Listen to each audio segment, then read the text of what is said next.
असंभव कुछ नहीं होता दोस्त, ये परिकल्पनाएं हैं खाली। और मैं आज तो आपको बहुत ईमानदारी से और 12 साल के तजुर्बे का निचोड़ निकाल के बता सकता हूं कि इस दुनिया में असंभव नाम का कोई शब्द होता ही नहीं है। इंसान कभी भी चंद्रमा पर नहीं पहुंच सकता, पृथ्वी विज्ञान की अधिकतम सीमा है। डॉक्टर ली दी फॉरेस्ट मशहूर वैज्ञानिक हुए, बहुत बड़े साइंटिस्ट हुए। एक स्टेटमेंट इन्होंने पास किया 1955 के अंदर, 1955 ही पास द स्टेटमेंट कि इंसान कभी भी चंद्रमा पर नहीं पहुंच पाएगा। It is impossible for a human being to cross Indian globe, earth globe. और पृथ्वी विज्ञान की अधिकतम सीमा है, लेकिन किसी बहरे ने इस बात सुना नहीं। और पहुंच गया एक आदमी अपना बस्ता उठा के, जिसका नाम था इन 1969। और उसके बाद तो स्पेस जर्नी ऐसी हो गई जैसे आप और मैं अभी पतिया और बैंकॉक चले जाते हैं। लॉर्ड केल्विन बहुत बड़े साइंटिस्ट हुए, उनका स्टेटमेंट आया कि सिर्फ पक्षी उड़ान भर सकते हैं, हवा से भारी मशीन का उड़ान भरना असंभव है। इट इज इम्पॉसिबल कि हवा से कुछ भी भारा हो और वो उड़ सके, क्योंकि ग्रेविटी उसको गिरा देगा। लेकिन तमाचा मारा इन लोगों ने, तमाचा मारा और लिख के दिया कि हमने साइकिल के स्पेयर पार्ट से इंसानों को पक्षी बना दिया। साइकिल के स्पेयर पार्ट से इंसानों को पक्षी बना दिया। 16 साल लगे राइट ब्रदर्स को जहाज का निर्माण करने में, लेकिन इन लोगों ने उसकी बात नहीं सुनी कि जो कहते थे कि वायु का सिद्धांत तुम्हारे विपरीत है। ये बात भंवरे को कही जाती थी कि भंवरा वायु के सिद्धांत के कारण कभी जीवन मोड़ नहीं सकता, क्योंकि उसके पंख उसके शरीर से हल्के रहते हैं। लेकिन भंवरा साला किसी स्कूल में गया नहीं आज तक। माई doctor told me I will never walk again. मेरे डॉक्टर ने मुझे कहा कि तुम कभी चल नहीं सकोगी। My doctor told me you will never walk again. My mother told me I would, and I believed my mother rather than doctor.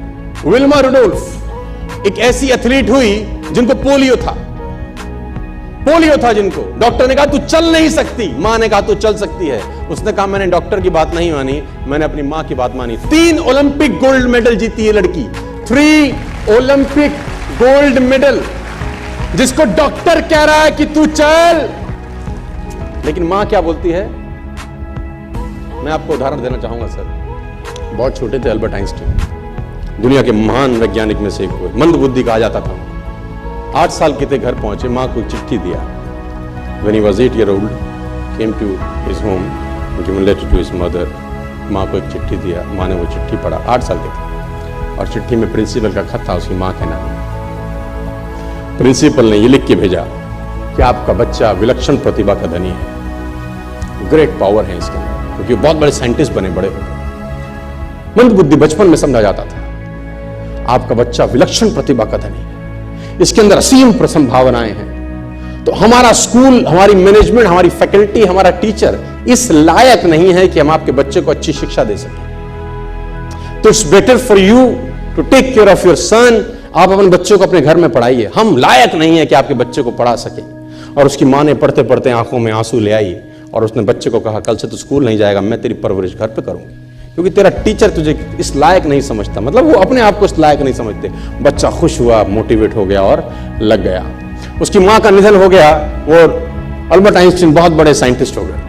Albert Einstein जब बहुत बड़े साइंटिस्ट हुए तो मकान शिफ्ट कर रहे थे अपना, और जीवन का सच्ची घटना वो अपनी ऑटोबायोग्राफी में लिखते हैं कि जब मैं मकान शिफ्ट कर रहा था तो एक ड्रॉस के अंदर मुझे एक व्हाइट कलर का पेपर फोल्डेड अवस्था में मिला। मुझे समझ नहीं था कि क्या है। मैंने उसको फोल्डिंग अवस्था से मिट्टी को हटा के जब खोला तो वो उस टीचर का लेटर था जो बहुत साल पहले टीचर ने मेरे हाथ में दिया था और मैंने अपनी मां के हाथ में रखा था।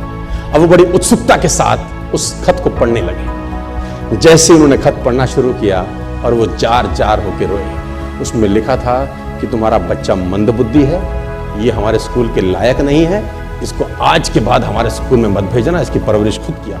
मां ने उल्टा पढ़ा कि नहीं, ऐसा नहीं है, तू सब कुछ कर सकता है, तेरे हाथ पास पावर है, तेरे में प्रतिभा है, यू कैन डू वंडर्स। दोस्तों, इस दुनिया में किसी की बात मत सुनना। नेवर एवर बिलीव एनीबॉडी कि जो तुमको बोले कि तू नहीं कर सकता, कान पे मारना, बोला साले तू नहीं कर सकता, हम करें।